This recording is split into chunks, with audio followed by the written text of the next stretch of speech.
महाकालीचे दृश्य का घेतले?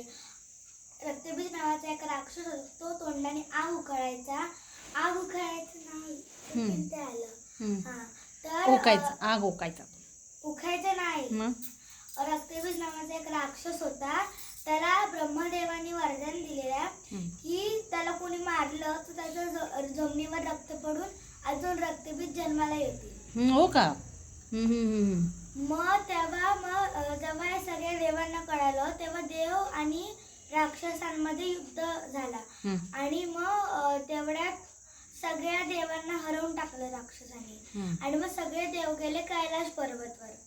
मग कैलाश पर्वतवर गेल्यावर ते शंकराला म्हणले की प्रभू हा राक्षस आम्हाला हरवतोय, तूच काहीतरी कर मुक्ती पायासाठी. तर तेव्हा शंकर बोलतात की आता ह्या मार्ग नुसती पार्वतीच निवडू शकते. आणि तेव्हा त्या राक्षसाला कळतं की सगळे देव कैलाश पर्वतवर गेले.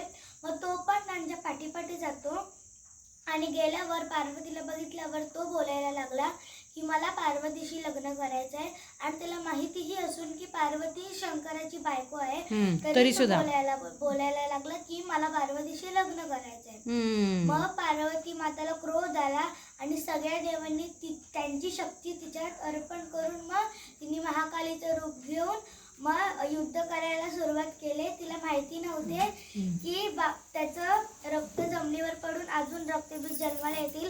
मग ती रक्त पिऊ लागले आणि त्याने रक्तबीजचा विनाश झाला. तुला मम्मी बोलवते.